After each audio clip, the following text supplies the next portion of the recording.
Assalamualaikum warahmatullahi wabarakatuh. Halo semuanya, selamat datang di YouTube channel bersama saya, Ibu Sumilawati SPD, yang akan setia menemani kalian belajar prakarya. Kali ini saya akan membagikan video pembelajaran prakarya kelas 8 semester 1 yang berjudul Kerajinan Bahan Lunak. Sebelum kita mulai ke materi, jangan lupa di like, share, komen, dan subscribe ya. Pada pembelajaran kita kali ini, kita akan belajar tentang kerajinan dari bahan lunak. Kerajinan bahan lunak merupakan produk kerajinan yang menggunakan bahan dasar yang bersifat lunak, yaitu lentur, lembut, empuk, dan mudah dibentuk. Prinsip pembuatan kerajinan bahan lunak alam dan buatan memiliki kecenderungan yaitu sengaja dibuat orang secara khusus dan sangat mempertimbangkan aspek pemanduannya. Pemanduannya yang dimaksud adalah penggunaan bahan lain dengan warna dan bentuk yang berbeda, tetapi padu dengan bahan dasarnya. Pemanduannya juga dapat dibuat dengan bahan serupa, tetapi dibuat dengan karakteristik yang berbeda. Secara umum, jenis karya ini dapat dipilah menurut manfaatnya sebagai berikut. Yang pertama, sebagai kelengkapan busana.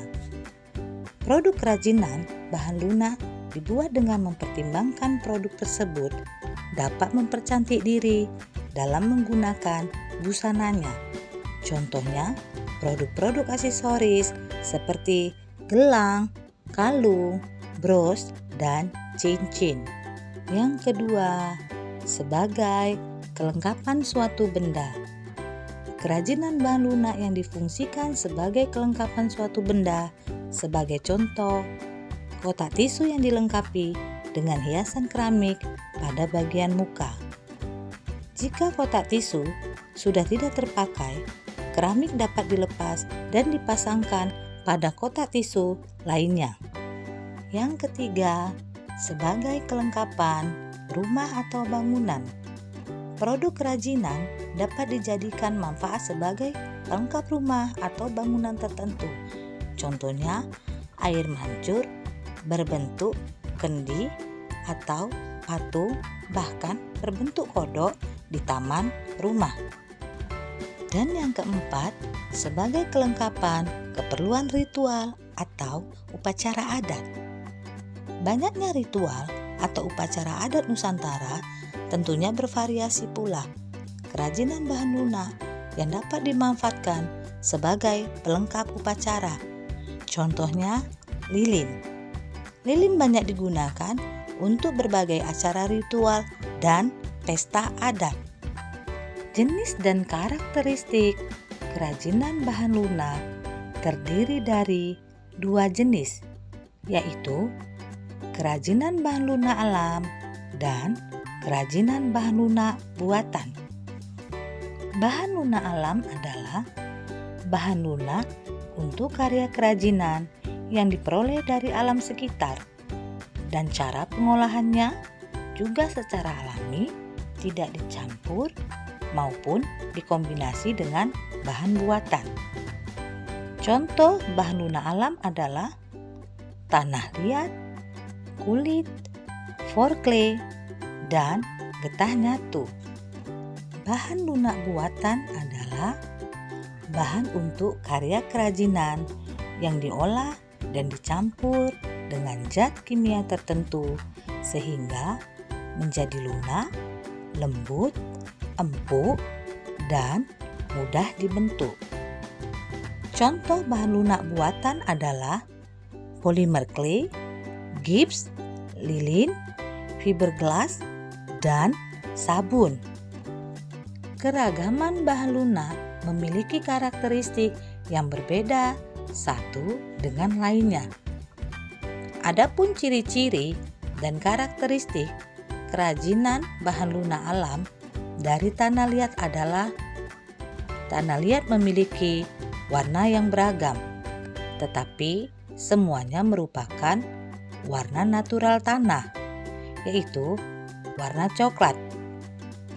Ada yang berwarna coklat tua, coklat muda, atau coklat keabu-abuan, serta coklat keputihan. Selanjutnya, tanah liat tidak mudah menyerap air dan cepat mengering. Juga, tanah liat mudah hancur jika tidak melalui proses pembakaran. Jika dibakar, jenis kerajinan ini disebut keramik. Campuran tanah liat adalah air. Kemudian, ciri-ciri dan karakteristik kerajinan bahan lunak alam dari kulit adalah kulit berasal dari kulit hewan yang sudah tersamak sehingga mudah dibentuk. Kulit ada yang berwarna hitam, putih, coklat, ataupun krem, sesuai dengan hewan yang dikuliti. Kulit alami jika terbakar akan berbau sate. Kulit tidak tahan air. Jika terkena air akan merusak struktur kulit. Selanjutnya, ciri-ciri dan karakteristik kerajinan bahan lunak alam dari getah nyatu adalah getah nyatu merupakan getah dari pohon nyatu yang berwarna putih. Warnanya yang putih memudahkan untuk diberi warna-warni. Warna yang digunakan berasal dari pewarna alam, sehingga warnanya pun natural, tidak cemerlang warna buatan. Jika ingin dibentuk, getah harus dimasak terlebih dahulu agar lunak dan elastis. Jika dipanaskan, akan melunak, tetapi lama-kelamaan akan mengeras. Dan yang terakhir, ciri-ciri dan karakteristik kerajinan bahan lunak alam dari foreclay adalah foreclay berasal dari adonan tepung yang dilumat hingga kalis dan mudah dibentuk. Foreclay juga dicampur dengan air. Kerajinan dari foreclay tidak tahan air karena jika terkena air akan mudah rusak. Pewarnaan foreclay dapat dilakukan dengan pewarna makanan atau sintetis agar muncul warna-warna yang cemerlang. Selanjutnya, ciri-ciri dan karakteristik kerajinan bahan lunak buatan dari polimer clay dan plastisin adalah polimer clay dan plastisin memiliki ciri-ciri yang serupa, memiliki aneka warna yang cerah dan bertekstur padat lunak. Yang membedakan hanya pada polimer clay tidak mengandung minyak, sedangkan plastisin mengandung minyak. Pada saat pengeringan, polimer clay dapat mengeras, sedangkan plastisin tetap seperti semula. Kemudian, ciri-ciri dan karakteristik kerajinan bahan lunak buatan dari fiberglass adalah fiberglass memiliki struktur cair dan jika mengering akan mengeras. Fiberglass juga dapat dibentuk ketika setengah mengeras. Kerajinan fiberglass dibuat dengan cara dicetak atau dicor. Campuran fiberglass adalah katalis. Katalis inilah yang membuat fiberglass dapat cepat mengeras. Pewarnaan fiberglass dilakukan saat masih keadaan cair maupun saat bahan mengering. Fiberglass tahan lama dan kuat.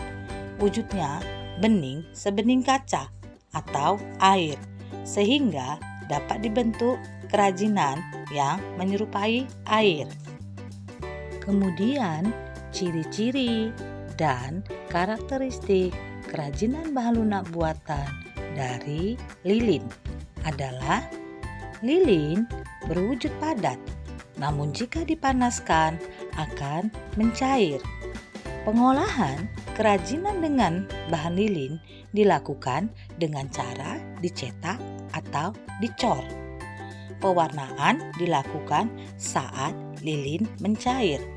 Lilin dapat dicampur dengan aroma pewangi tertentu untuk menambah sensasi saat digunakan.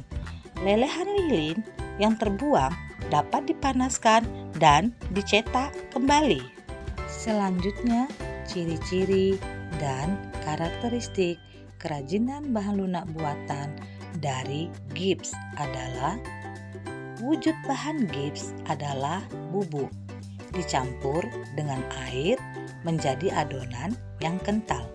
Adonan inilah yang akan mengeras jika didiamkan. Oleh karena itu, mengolah gips harus dengan cara dicor atau dicetak.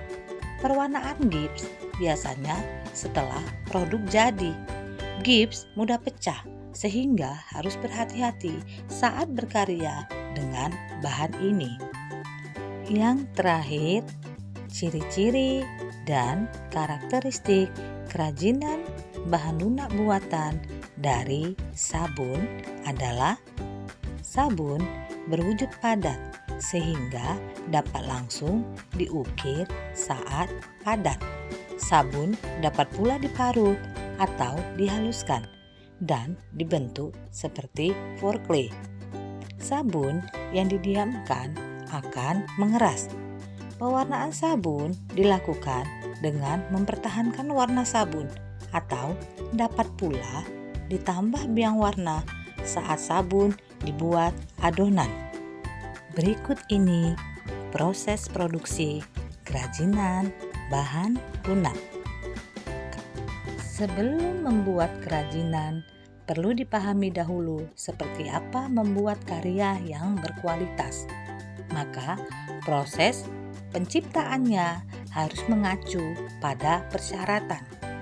Adapun syarat-syarat perancangan benda kerajinan sebagai berikut. Yang pertama, kegunaan atau utility. Benda kerajinan harus mengutamakan nilai praktis, yaitu dapat digunakan sesuai dengan fungsi dan kebutuhan. Contoh, mangkuk untuk wadah sayur. Yang kedua, kenyamanan atau comfortable. Benda kerajinan harus menyenangkan dan memberi kenyamanan bagi pemakainya. Contoh, cangkir didesain ada pegangannya. Yang ketiga, keluasan atau flexibility. Benda kerajinan harus memiliki keserasian antara bentuk dan wujud benda dengan nilai gunanya. Contoh, sepatu sesuai dengan anatomi dan ukuran kaki. Yang keempat, keamanan atau safety. Benda kerajinan tidak boleh membahayakan pemakainya. Contoh, piring dari serat kelapa harus mempertimbangkan komposisi zat pelapis atau pewarna yang dipakai tidak berbahaya jika digunakan sebagai wadah makanan. Dan yang terakhir, yang kelima, keindahan atau estetik. Benda yang indah mempunyai daya tarik lebih dibanding benda yang biasa-biasa saja. Keindahan sebuah benda dapat dilihat dari beberapa hal, di antaranya bentuk, hiasan, atau ornamen, dan bahan bakunya. Karya yang baik dapat dihasilkan dengan proses perancangan yang baik pula. Oleh sebab itu, proses perancangan karya kerajinan harus memperhatikan hal-hal berikut. Ada 9 hal yang perlu diperhatikan dalam proses perancangan karya kerajinan. Yang pertama, perlu adanya proses perancangan. Kemudian, menentukan bahan. Setelah itu, mencari ide dari berbagai sumber. Lalu, membuat sketsa karya. Kemudian, tentukan sketsa terbaik. Setelah itu, kumpulkan alat dan bahan yang telah kita tentukan. Lalu, melakukan pembuatan produk. Dan jangan lupa evaluasi atau uji coba produk. Setelah produk dihasilkan, lalu melakukan revisi produk. Nah, itu tadi penjelasan materi tentang kerajinan bahan lunak. Semoga materi tersebut bisa bermanfaat buat kita semuanya. Dan akhir kata, saya ucapkan wabillahi taufik wal hidayah. Assalamualaikum warahmatullahi wabarakatuh.